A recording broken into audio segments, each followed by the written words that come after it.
Burkina Faso ŋunugunu kuma bɛ fɔra ka yira ko flancɛ fanga ɲɛmaaw bɛ fɛ ka dɔ fara olu ka jamana mara janya kan min bɛ se k'a to olu tun ye latigɛ min ta k'o bɛna fanga di maa gwansanw ma juillet kalo natara ka dɔ fara o kan. Hali n'a sɔrɔ nin kunnafoni nin ma sɛmɛtiya fɔlɔ a yira ko olu ye baara min daminɛ yaasa ka se ka basigi segin ka na jamana kɔnɔ olu ko ninnu ma da kelenya fɔlɔ. O de kosɔn kabiri waati damadamani jamukanw bɛ kɛra ka yira ko ni dɔ ka ɲi ka fara flancɛ fanga janya kan. Kunu sufɛ anw y'an senfa ka se flancɛ fanga ka daga ɲɛfɛ maa minnu bɛ sigi o yɔrɔ la n'an bɛ olu wele ko veille citoyenne. Idrissa Sawadogo y'an bisimila o yɔrɔ la. An mako tun bɛ masakɛ la min bɛ se ka jamana in mara.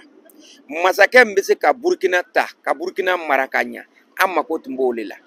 Ala y'a kɛ an y'a filɛ Capitaine Ibrahim Traoré bɛ se ka jamana in mara. Donc a bɛ waati min na sisan k'a fɔ ko o bɛna lalɔ o kɔni kuma tɛ.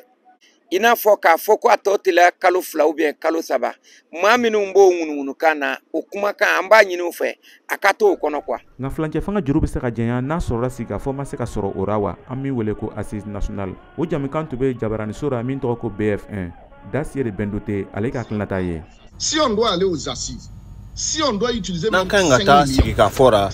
hali ni miliyɔn 5 lo kan ka don a ra an bɛ lahara min na bi miliyɔn 5 ka ca o ma o b'o ta ka t'o don yɔrɔ ten kama sɔrɔ sɛnɛkɛlaw baarakɛlaw ale ni kasodenw bɛɛ lajɛlen bɛ farala ɲɔgɔn kan ka ɲinini kɛ ka taa di aw ma kɛlɛ ni banko sababu la. O kɔrɔ ko burkinabɛ dɔw bɛ dɔw ɲa sigi ka fɔ kan ka taa kɛ ni minnu ye jamana ko ra ni président sɔnna ka taa sigi nin na a n'a ka sɔrɔsiw kɔni a ye janfan siri o la. Alexandre Kaba Jakite ka fɔtara k'ale to Bohodi la so dugu kɔnɔ ale ko janya kun tɛ flancɛ fanga la n'i ye ko min fɔ k'i bɛ se k'o kɛ n'i ma se k'o kɛ sigiyɔrɔ di maa wɛrɛ ma. Transition bɛ pouvoir militaire o kɔni baara kɛra an y'a ye o ye kɛlɛkɛminɛnw san caman pour que se ka kɛlɛ kɛ mais olu yɛrɛ tun ye wagati dɔ di ko n'o wagati sera o bɛna pouvoir bila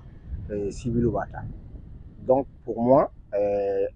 c'est normal n'a wagati sera fana o yɛrɛ ko ka kumakan bato olu militaire olu b'o kɛlɛ kɛ cogo la n'olu yɛrɛ engagé no civil bɛ se ka kɛ fanga la olu to ka kɛlɛ kɛ c'est pas forcé k'o ka kɛ fanga la pour que se ka kɛlɛ kɛ. Amidou Sawadogo ne ale ye la patrie ou rien ka président national ye ale ko a ma jɛn ni kumakan ye ko kalafili tɛna kɛ assise nationale foyi fana tɛna kɛ tuguni. Entreprise minnu b'u la ko n b'a fɔ ye cogo min na usine ninnu k'a fɔ k'a bɛ bɔra an yɛrɛ de poche la k'a kɛ jɔn de tun b'a lɔn ko Burkina bɛ se ka nin kɛ mɔgɔ si tun t'a lɔn k'a bɛ se ka kɛ mais ale Ibrahim de k'a lɔn k'a fɔ k'a lan b'a ka jamanadenw na a b'a lɔn k'an bɛ se ka ko dɔ kɛ et puis a ka waleya fana a bɛ kɛra. Non élection non Capitaine Ibrahim Traoré kɔni ne kɔni bɛ min miiriya comme a mana kɛ cogo o cogo a kelen tɛ jamanaden ye voilà donc sinon an n'u bɛ min yera a ka ko la san 50 ɲɔgɔn na an n'u b'a dir'a ma nin fanga nin kunna.